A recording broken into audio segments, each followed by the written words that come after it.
Okay, so hi everyone, good morning all of you. So finally वो historic दिन आ चुका है जिस दिन मुझे जाना है Demon Slayer the Infinity Castle arc देखने। अभी सुबह के 6 बज रहे हैं exact, to be precise 6:03 and अभी मुझे 7 बजे शार्प निकलना है मूवी के लिए बिकॉज मेरा 9 AM का शो है। एंड भले ही यहाँ से लगभग 1.5 घंटे दूर हो थिएटर, बट फिर भी मैं कोई रिस्क नहीं लूँगा बिकॉज मैं एक भी सीन मिस नहीं कर सकता। और बढ़िया जो है एक्साइटमेंट बनी हुई है और बहुत ज़्यादा माहौल ऐसा है क्योंकि सुबह सुबह का मेरा शो है एंड मैंने चेक किया सो हाउसफुल है। लाइक आई थिंक 10 सीट खाली होगी बस, वही फ्रंट रो की, और पूरा थिएटर जो है भरा हुआ है। सो इस व्लॉग में मैं बेसिकली अपना एक्सपीरियंस शेयर करने वाला हूँ। This is not a part of a series कि ये सिने चेक का व्लॉग है या फिर ये जो है मूवी का व्लॉग है। This is just experience vlog. मैं दिखाऊँगा अपना मेट्रो जर्नी, जैसे नॉर्मल व्लॉग होता है वैसे ही तैयार होते हैं एंड निकलते हैं डीमन स्लेयर देखने के लिए।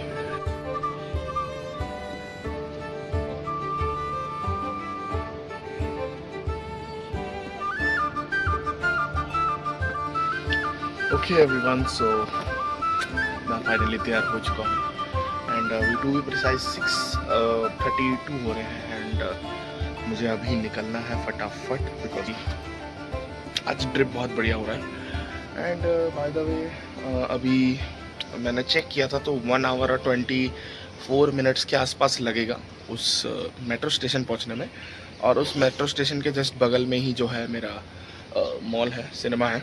तो चलते हैं फटाफट, अब निकलते हैं एंड मैं आपसे मिलता हूँ नीचे।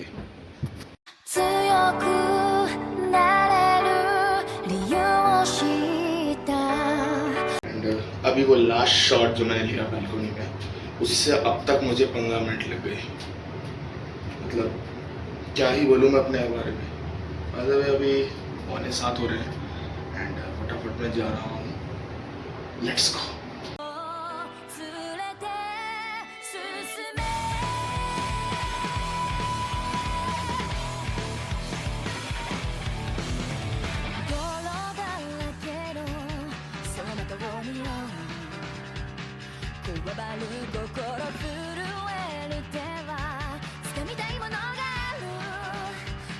फाइनली विदाउट एनी ट्रैफिक मैं मेट्रो स्टेशन पहुंच चुका हूं और फिलहाल मैं जस्ट अंदर ही घुस रहा हूं। मेरी पार्किंग की पर्ची कट चुकी है एंड मेट्रो की जो टिकट थी वो मैं ऑनलाइन ही कर ली थी। बाय द वे टाइम अभी कुछ 7:05 हो रहा है, ज़्यादा कुछ फ़र्क नहीं पड़ेगा, मैं पहुंच जाऊंगा जल्दी।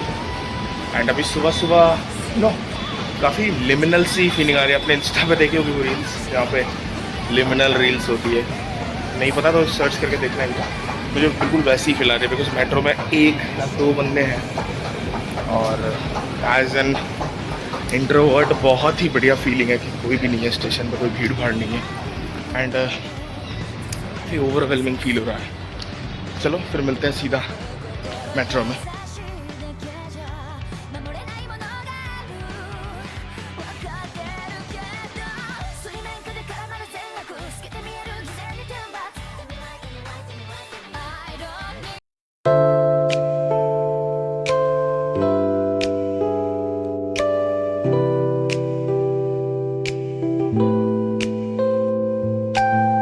एक्चुअली क्या हुआ कि मैं सीट पे बैठा हुआ था एंड पीछे का वो लेवल नहीं देखा मैंने, उस पर लिखा था for ladies.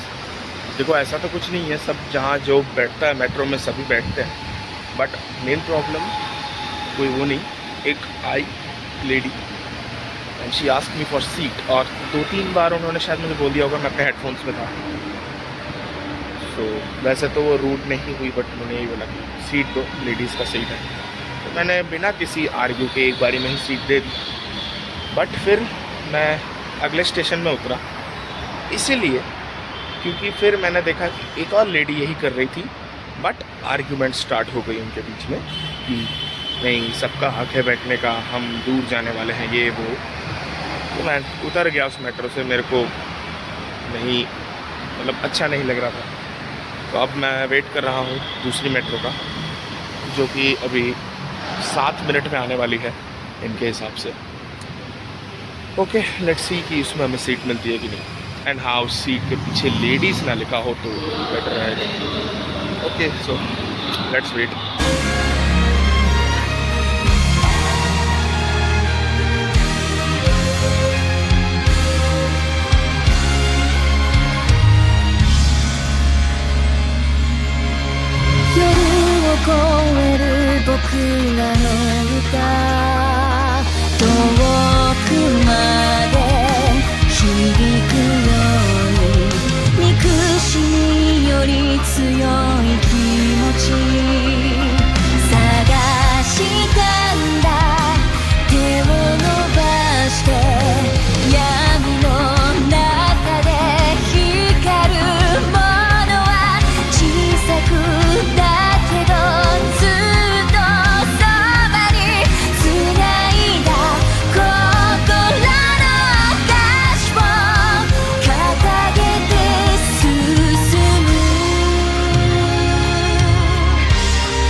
Finally reach the destination Nehru Enclave. कोई भी नहीं है इस साइड में, तो गेट नंबर 2 से मुझे एग्जिट करना है।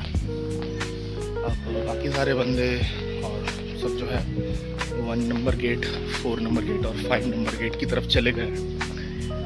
But this place is so quite, बहुत बढ़िया लग रहा है। यहाँ पे मैं अच्छे से व्लॉग बना पा रहा हूँ। यहाँ पे कोई भी नहीं है, शायद 1 या 2 बंदे पीछे होंगे जो गेट नंबर 2 पे हैं, बाकी कोई भी नहीं है। So it's pretty good. Okay तो चलते हैं फटाफट। तो चलो फिर चलते हैं।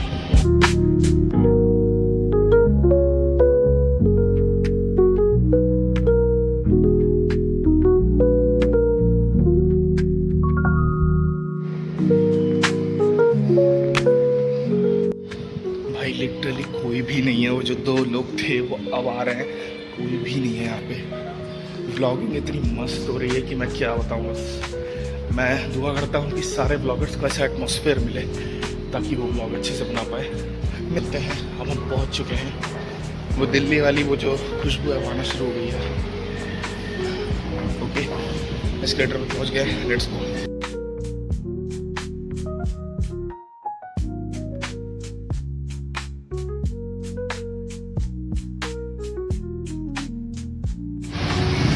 So I've reached the destination, Nehru enclave. ये देख सकते हैं मेरे पीछे। एंड ये देखो, ये मेट्रो स्टेशन है। मैंने पिछली बार भी दिखाया था, फिर दिखाता हूँ। ये मेट्रो स्टेशन है and this is the mall. And यहाँ पे IMAX है तो, मगर वो एक लाइमैक्स कहलाएगा because the screen is too small for an IMAX। मैं दिखा देता हूँ, यहाँ पे एक ब्रांडिंग है। ये देखो ऐसा कुछ IMAX है यहाँ पे। ये ऑडी के अंदर का है। और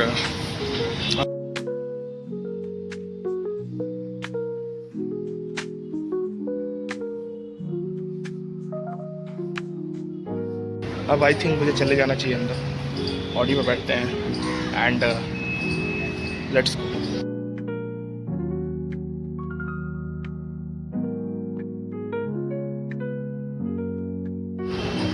ओके सो चल चुका हूँ यहाँ पे एंड काफ़ी गर्मी यहाँ पे हो रही है ऑलरेडी। अंदर चलते हैं। तो भाई जो इंट्यूशन थी मेरी मेट्रो में वही हुआ। मैं बहुत ज़्यादा ही जल्दी पहुँच गया। 8:20 हो रहे हैं अभी एंड उन्होंने बोला कि 8:40 में एंट्री होगी बिकॉज जो शो है हमारा उसमें ऑलरेडी बहुत क्राउड है और इतना बड़ा उनका जो वेटिंग एरिया है वो है नहीं। तो उन्होंने बोला कि वेट कर लूँ बाहर। एंड जब मैं यहाँ पे आके सीढ़ी पे बैठा हूँ, बस अब वेट कर रहा हूँ कि कब वो 8:40 का टाइम हिट कर जाए और मैं जाऊँ अंदर बैठूँ। एंड अंदर काफ़ी अच्छा खासा एक पोस्टर टाइप लगा रखा है, तो मैं उसका भी बनाऊँगा वीडियो। मैंने बाहर से देखा तो दिखाऊँगा आप लोग को। ओके, लेट्स वेट एंड फिर चलेंगे हम लोग अंदर।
That's the way every day goes. Every time we've no control.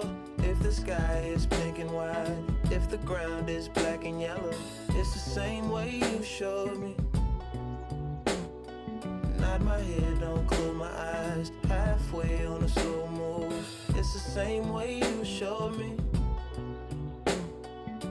तो भाई लोग पिक्चर ख़त्म हो गई है एंड इसके बारे में अगर मैं सिर्फ एक क्विक रिव्यू के बारे में बात करूं, मतलब इसके बारे में सिर्फ थोड़ी देर में बात करूं, so it's a damn good film. If you haven't watch the previous demon slayer episodes और मूवीज़, प्लीज़ देख लो। बीच में बहुत सारे हिंट्स हैं उसके और चीज़ें आती है डायरेक्ट। और इफ़ अगर आप ये सोच के आ रहे हो दैट पूरी फिल्म में एक्शन है, तो हाँ एक्शन है फिल्म में, बट फिल्म में बैक स्टोरी दिखाई गई है काफ़ी सारी, जिसमें टाइम लगता है। फिल्म की ड्यूरेशन है 2 आवर 35 मिनट्स, जो मुझे फ़ील होने लगी थी एक एनिमे फिल्म के हिसाब से। मुझे फ़ील होने लगी थी कि हाँ यार लेंथ तो काफ़ी ज़्यादा हो रही है अब, बिकॉज जो बैक स्टोरी है उसमें काफ़ी टाइम लगाया जाता है। टाइम ज़ाया तो नहीं बट स्ट्रेच किया जाता है उसे। जैसे स्पॉइलर ना दूं तो स्टार्टिंग में शिनोबू का काफ़ी सारा एंगल दिखाया गया है हमें, उसे स्ट्रेच किया गया है। अकाज़ा की बैक स्टोरी को और शॉर्ट में दिखाया जा सकता था जैसे मांगा में था, मांगा में इतना स्ट्रेच नहीं किया गया था जितना एनिमेशन में इसको कर दिया गया है। और कॉन्वर्सेशन सीन्स जो है ठीक है, बट वही स्ट्रेच फील होती है। बाकी ओवरऑल फिल्म में कोई ख़राबी नहीं है। और बाकी यही कहना चाहूँगा, if you are spending your money on this, 1000 रुपये 1200 रुपये जितने भी आपकी एरिया में टिकट हो रही है वसूल होंगे। बिकॉज सीटियाँ तालियाँ आपने जस्ट अभी देखा कितनी हो रही थी। और मेरे जो जस्ट पीछे एक बंदा बैठा था वो तो पागल ही हो गया था अकाज़ा की एंट्री पे। और मोस्टली इस बंदे के एंट्री पे तो इस बंदे ने जो भी किया है लोगों ने चिल्लाया ही है। तो ह्यूज रिस्पेक्ट टू एनिमेटर जिन्होंने इतना रियलिस्टिक एनिमेशन दिया है, हम सबको एक्सपीरियंस करने को दिया है। एंड प्लस बात ये है कि मेनली डीमन स्लेयर का जो पॉपुलैरिटी का जो लेवल इतना हाई हुआ है इंडिया में, वो इसीलिए क्योंकि एनिमेशन बहुत गदर है। लिटरली कई सीन्स पर तालियां सिर्फ इसीलिए बज रही थी और सीटियाँ इसीलिए बज रही थी क्योंकि एनिमेशन बहुत ज़्यादा तगड़ा था, कैरेक्टर्स बहुत बढ़िया है। एंड ऑब्वियसली इसका सेकेंड पार्ट भी आने वाला है, थर्ड पार्ट भी आने वाला है। उसका बिल्डअप हमें एंड में दे दिया जाता है। क्रेडिट्स में भी जो है थिएटर की लाइटें ऑन नहीं हुई थी, सबको पता था कि सब थिएटर में बैठे हुए हैं। एंड क्रेडिट्स को भी बहुत ही डिटेल में देखा था लोगों ने। एंड बस मैं इस क्विक रिव्यू में इतना ही बोलूँगा। बाकी अब कुछ सिनेमैटिक्स देखते हैं एंड फिर चलते हैं लंच करने, क्योंकि अब जो टाइम हो रहा है वो 12 बज चुके हैं करीब। और इंटरवल वगैरह का टाइम मिला के कम से कम 3 घंटे आपको बैठना ही पड़ेगा थिएटर में। ओके, लेट्स गो एंड आप लोग सिनेमैटिक्स देखो।